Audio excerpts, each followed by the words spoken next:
E aí, turma, tudo bem? Vamos iniciar um novo capítulo hoje. Já vou compartilhar aqui com vocês, tá?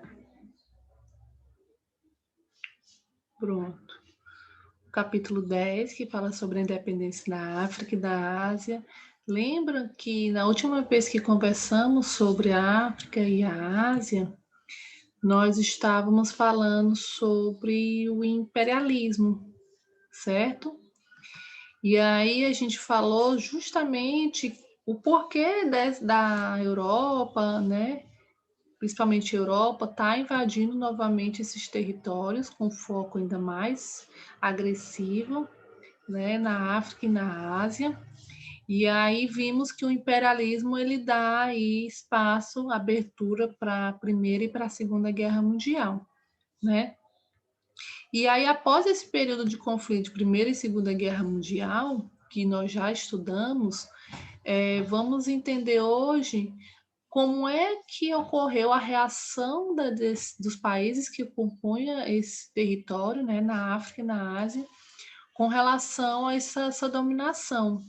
E aí ele já começa com o território africano, que foi o mais explorado de forma mais cruel, de forma mais agressiva, durante muito tempo.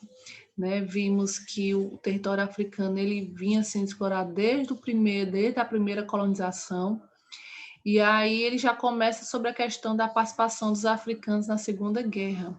Né? Os africanos na Segunda Guerra eles lutam ao lado dos aliados, né? Os ingleses, franceses e tudo mais, até porque eram os territórios que estavam sendo dominados por esses países contra a Alemanha nazista. E aí vem uma das primeiras contradições, né? Como é que a população de uma nação está lutando em um conflito que não é deles, né? Na verdade, que não tem ali, não foi provocado por eles. Como é que eles lutam contra o domínio de um país se eles estão dominados pelos países que eles estão lutando a favor? Então, esse sentimento contraditório que começou a nascer, né, que começou a ser despertado durante a Segunda Guerra, começou a fazer com que a população realmente questionasse isso, né? Questionasse o porquê de estar dentro desse conflito, se não era o conflito deles, e como é que eles estavam lutando contra uma dominação alemã, se eles mesmos eram dominados pelos aliados, né? Nessa questão nasce essa questão dos movimentos de independência, que é o pan-africanismo e o pan-arabismo, né? Ou seja, esses dois movimentos, né? O pan-africanismo luta pela independência africana, o pan-arabismo luta pela conservação da tradição islâmica, aí eles vão começar a ganhar bastante força durante esse período, ok? E claro que a gente está no período pós-Segunda Guerra Mundial, vamos ter a influência, né, principalmente dos Estados Unidos e da União Soviética, para que essas nações realmente se tornassem independentes dos países europeus, porque também era uma forma deles conseguirem controlar os territórios dentro da África, da Ásia, enfim, ok? E aí ele já inicia aqui mostrando, né, quando ocorreu os movimentos de independência. Eu vou ampliar mais, porque fica melhor de visualizar. E aí, se nós observarmos, todos eles são bastante recentes, né? Ali por metade do século XX, né? Então, a gente vê realmente que foram movimentos bastante recentes, né, de libertação de algumas nações, e aí isso também possibilitou, dentro da África, um nível muito alto de desigualdade, justamente porque essa exploração ela se estendeu por bastante tempo, ok? E aí ele já fala justamente isso, né?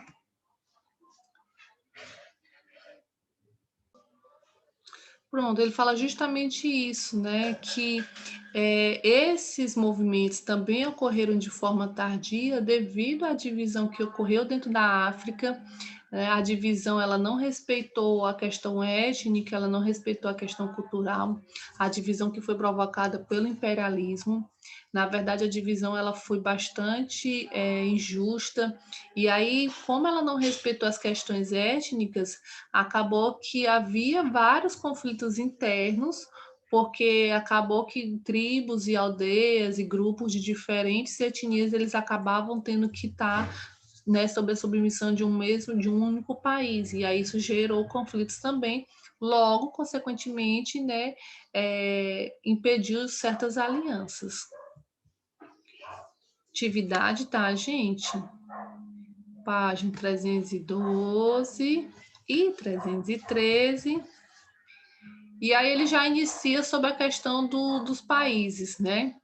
Ele vai falar sobre a Guiné-Bissau, Angola e Moçambique, que são países que tinham a dominação portuguesa desde o século XVI, né? Onde houve um maior número de escravos que vieram para cá, né? Dessa região foram muito maior, né? E aí essa questão da escravidão, né, negra ter sido muito forte nesse país, acabou que eles tiveram alguns problemas, né, de organização e tudo, mas eles alcançaram, né, a sua independência a partir do momento em que eu tenho uma liderança. A liderança nesse local vai ser de Almicár Cabral, que era um líder do Partido Africano pela Independência, né, da Guiné-Bissau, do Cabo Verde, e aí eles acabam conseguindo a independência em 73, né? Já na Angola, o movimento de independência, ele ocorreu através de movimentos, né, de grupos nacionalistas. Eu tenho o Movimento Popular da Liberdade de Angola, a União Nacional pela Independência Total de Angola, né, e a Frente Nacional de Libertação de Angola. Ou seja, esses movimentos, eles conseguiram fazer com que ocorresse a independência, né, em 75. A independência de Moçambique, ela só foi alcançada através de uma luta armada contra a dominação portuguesa, né? E aí eu vou ter os principais movimentos, a Frente de Libertação de Moçambique, que eles também utilizavam movimentos de guerrilha, e aí o movimento só tem fim em 75, com a independência de Moçambique. Ok?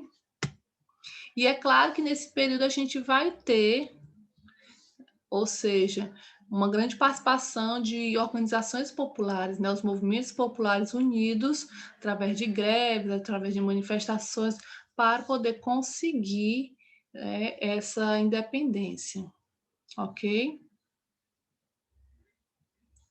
E aí ele vem falar aqui sobre Saara Ocidental e a Guiné-Bissau. Vou sumir aqui um pouquinho, porque fica melhor de visualizar. Pronto. A Saara Ocidental e a Guiné Equatorial, elas eram dominações espanholas, né? E aí o que acontece? Essa dominação espanhola, ela causou uma certa autonomia em algumas regiões. A Saara Ocidental teve a retirada dos espanhóis em 74, ou seja, quando o território foi reivindicado pelos Marrocos, né?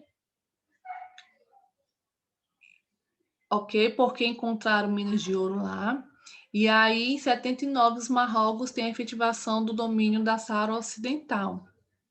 E aí, o que levou a uma série de conflitos na região, né? Enfim, já na região da Guiné Equatorial, a independência foi em 68.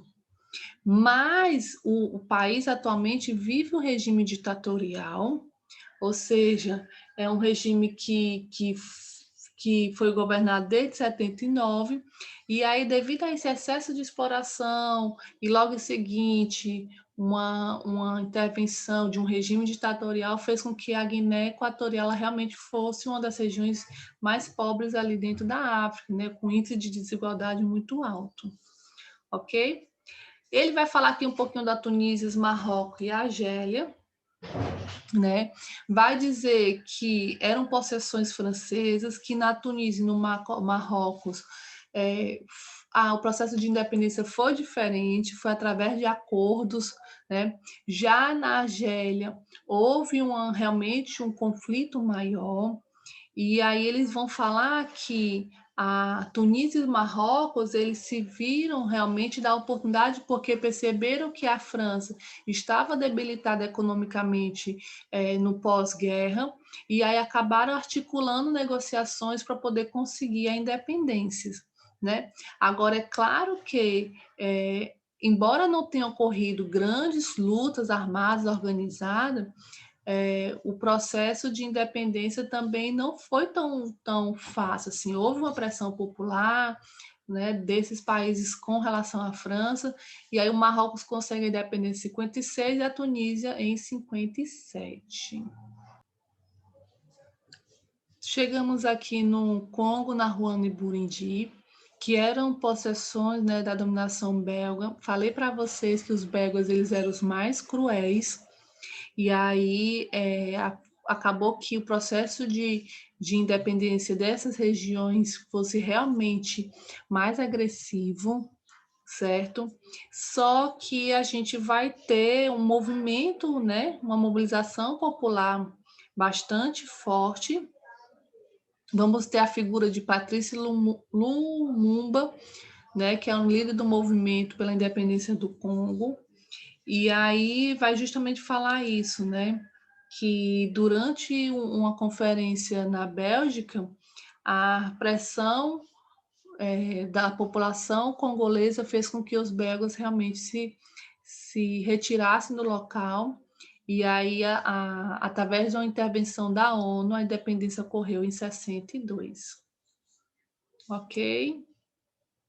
E aí a gente chega para o finalzinho, né? Principalmente focando aqui na África do Sul. A África do Sul era um local, era uma das regiões que tinha o maior número de brancos europeus. Quando eles iam para a África, eles se localizavam na África do Sul. Era uma possessão britânica, e aí, por ter um número muito elevado de brancos, acabou que ocorreu lá um processo chamado de apartheid. O que era isso, o apartheid, né? Eles acabaram dividindo a cidade em locais que poderiam ser frequentados por brancos e locais que deveriam ser frequentados por negros. Banheiros para brancos, banheiros para negros, ou seja, houve um processo muito forte na África do Sul de segregação racial. E aí esse processo de segregação racial fez realmente com que desagradasse a população, mas que também fez com que um dos maiores nomes contra a luta, né, contra o racismo passasse a surgir, que foi o Nelson Mandela.